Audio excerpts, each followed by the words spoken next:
네, 안녕하십니까. 신지식인 정인태입니다. 저는 국립한국복지대학교 특임교수를 역임했습니다. 네, 입시제도 왜 폐지해야 하는가 이 주제로 말씀을 드리겠습니다. 이 교육이라는 것은 가장 중요한 게 그 사람이 가지고 있는 고유한 재능, 개성이 있습니다. 그래서 어떤 사람들은 요리를 할 때 뭔가 뿌듯함 그리고 기쁨을 느끼게 되고요. 어떤 사람은 음악, 어떤 사람은 미술, 어떤 사람은 다른 사람들과 상담을 할 때, 또 어떤 사람들은 뭔가 글을 쓸 때, 이렇게 사람들마다 다 다를 수가 있는 거죠. 비슷할 수는 있어도 완전히 똑같지는 않아요. 그래서 사람이라는 존재는 홍채도 다르고 얼굴도 다르고 지문도 다르고 목소리도 다르고 DNA도 다르고 원래 다른 존재인 것입니다. 그래서 인간이라는 한 존재가 아주 그 우주 속에 똑같은 존재가 없어요. 그러니까 얼마나 고귀한 존재인가라는 거죠. 그 한 아이가 태어나가지고 그 아이가 어떠한 꽃을 피우고 어떠한 열매를 맺힐지 어떠한 나무가 될지 아무도 모르는 거예요. 그래서 교육이라는 것은 외부에서 압력을 넣어서 전개하는 그게 교육이 아니라 학습의 주권은 바로 그 각각 개인에게 있는 거예요. 학습자들에게 있는 것입니다. 그렇기 때문에 부모의 역할, 교사의 역할은 이 아이가 어디에 관심을 갖고 어디에 호기심을 갖고 어떤 분야에 대해서 상상을 하고 있고 그리고 어떤 활동을 할 때 능동적으로 활동을 하는가 이런 거를 지켜봐 주는 것이 가장 중요하고 그러한 환경을 만들어 주는 것이 중요하다라는 거예요. 우리는 학습의 주권이 각각 학습자 개인에게 있는데 불구하고 이 학습의 주권을 국가가 그냥 입시 제도를 만들어서 학생들을 태아기 때부터 입시 준비하는 그러한 비극을 만들어 낸 거죠. 유치원 때는 조기 교육이다 라는 얘기를 가지고 조기 학습을 시키고 있고 그 아이가 어디에 관심을 갖느냐가 중요한 게 아니라 이 부모나 이 국가가 이 사회가 만들어낸 입시 경쟁에 학생들을 몰아넣고 있는 거예요.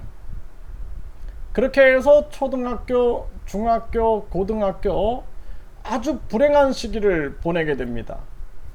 저는 그나마 유치원이 없었던 시절에 이렇게 유아기를 보냈기 때문에 유아기가 굉장히 행복한 기억이 있고 그 행복한 그 감수성으로 인해서 지금도 그걸 떠올리면은 제 어떤 삶에 굉장히 중요한 그러한 원동력이 되고 있는 부분이 많거든요. 그런데 이 초등학교 때부터 스트레스를 받기 시작합니다. 그래서 선생님은 이 깍두기 노트에다가 계속 숙제를 내주고 그거를 다 해야 하는데 그걸 하지 못해가지고 스트레스를 받게 되고 그리고 이제 그때부터 나머지 공부라는 게 있었어요. 나머지 공부. 그래서 남겨가지고 놀고 싶은 아이들을 이 남겨서 나머지 공부를 시키고 뿐만 아니라 우열반을 나눠 놓고 우수한 반과 열등한 반을 나눠 놔서 이 열등한 반에서는 많은 학생들이 열등감을 갖게 만들었던 거죠.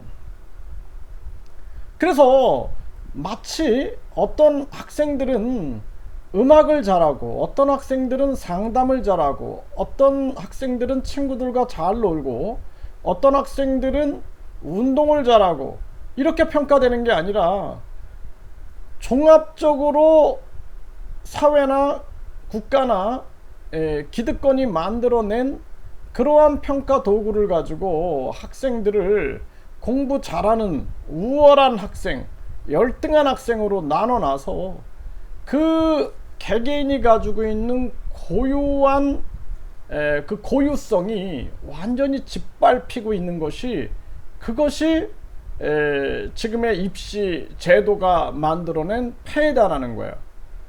결국에 이러한 교육을 받은 아이들이 나중에는 대학을 완전히, 이거는 학벌 계급화 시켜가지고 학벌 신분주의로 가기 위한 학벌 계급화를 다 시켜놓은 거죠. 이러한 학벌 계급화 속에서 어떤 아이들은 1류, 어떤 아이들은 2류, 어떤 아이들은 3류, 어떤 아이들은 지방대, 이런 식으로 서열을 만들어 가지고 마치 인간이 그냥 먹이사슬 또는 인간의 그 급을 이 학벌 계급으로 이렇게 나눠 놓은 그러한 모습을 보여주고 있는 겁니다. 이 얼마나 비인간적인 모습입니까? 교육의 근본은 그 한 사람의 개개인의 고유한 개성과 고유한 재능을 꽃피우게 하는 것, 그리고 그것을 통하여 인간을 널리 이롭게 하는 게, 그게 교육인데, 우리는 마치 기득권이나 사회나 또는 국가가 요구하는 그러한 자원을, 인간이라는 자원을 만들어내는데 마치 학교가 인적 자원 공장처럼 이용되고 있었다는 것입니다. 이게 얼마나 안타까운 일입니까?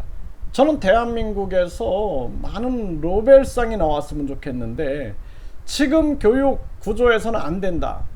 그래서 입시 제도를 완전히 폐지하고 모든 학위는 교육부 장관 명의로 주고, 그리고 이 모든 대학을 학점은행 네트워크제를 이용해 가지고 학생들이 서울대학교에서도 뭐 인터넷으로도 수업을 들을 수가 있는 거죠. 네, 또 부산대학교나 제주대학교나 여기저기 다 들은 모든 그 강의를 한마디로 학점 은행화 시키는 거예요.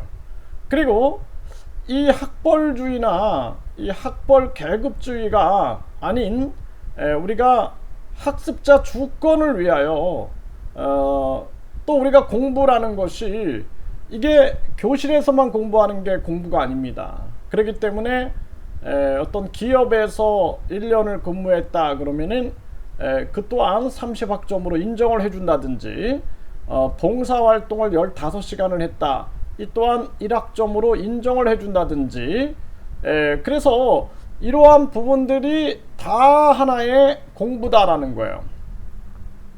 그래서 우리가 이제는 공부라는 것이 교실에서만 이루어지는 게 아니라 모든 공간에서의 활동이 다 공부다. 그리고 뿐만 아니라 선생님한테만 배우는 게 공부가 아니라 많은 사회인들과 함께 어우러지면서 거기서 습득하는 것도 공부다라는 생각을 해야 되고, 그리고 입시만을 위한 공부가 아니라 요람에서 무덤까지 평생 학습하는 것이, 그게 바로 공부다, 이렇게 생각을 해야 한다는 것입니다. 그래서 장기적으로 저는 교육부 장관 제도를 폐지하고, 그리고 국가평생교육진흥원 원장이 평생 학습, 이것이 우리 교육의 주체가 되어야 된다. 평생교육. 그래서 모든 공간에서 이루어지는 교육, 그리고 뿐만 아니라 요람에서 아주 그 태아기 때부터 죽는 그 순간까지, 요람에서 무덤까지 계속 공부가 이어지는 그런 평생 교육의 시대가 열려야 된다. 이것이 굉장히 중요한 거고, 지금 유튜브가 사실은 평생 대학이에요. 제가 봤을 때는 유튜브에서 공부할 수 있는 게 너무 많아요. 외국어도 공부하고 인생, 철학, 뭐 모든 분야에서 공부할 수가 있는데, 이게 바로 평생교육이다라는 것입니다. 그래서 앞으로는 이러한 모든 유튜브도 마찬가지예요. 유튜브도 평생 학습, 진흥원에서 검증해서 여기서 어느 정도 강의를 들은 사람들도 그것도 학점으로 인정을 해주는 거예요. 그렇게 해가지고 이제는 우리가 비인간적이고 비교육적이고 야만적인 입시 제도를 폐지하고 이제 인간을 널리 이롭게 한다라는 홍익 이념, 더불어서 우리가 중요한 개인의 고유성, 개성이나 재능을 꽃피워주는 것이 교육이다.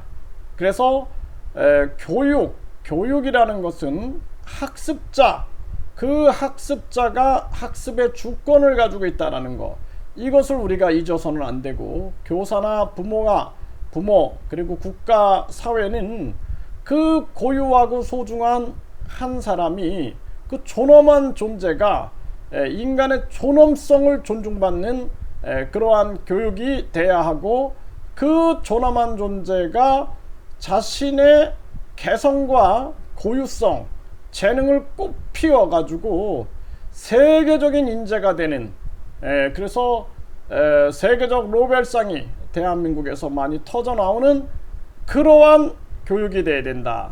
이것이 가장 중요한 교육의 방향이다. 반드시 이 입시제도는 폐지해야 합니다. 그래서 입시 시장, 학원 시장에 종사했던 사람들은 앞으로 평생 교육에 종사를 해서 우리가 사람을 행복하게 만드는 교육이 돼야 되고, 부모들도 사교육 시장에서 해방되고, 학생들도 행복한 태아기, 행복한 영아기, 행복한 유아기, 행복한 아동기, 청소년기를 보내고 청년기를 보내서 우리나라의 저출산 고령화 문제를 해결하고 불행한 국민의 삶이 행복한 삶으로 변화되는 것, 이것이 교육의 궁극적 목표다. 이렇게 우리가 이해를 해야 할 것입니다.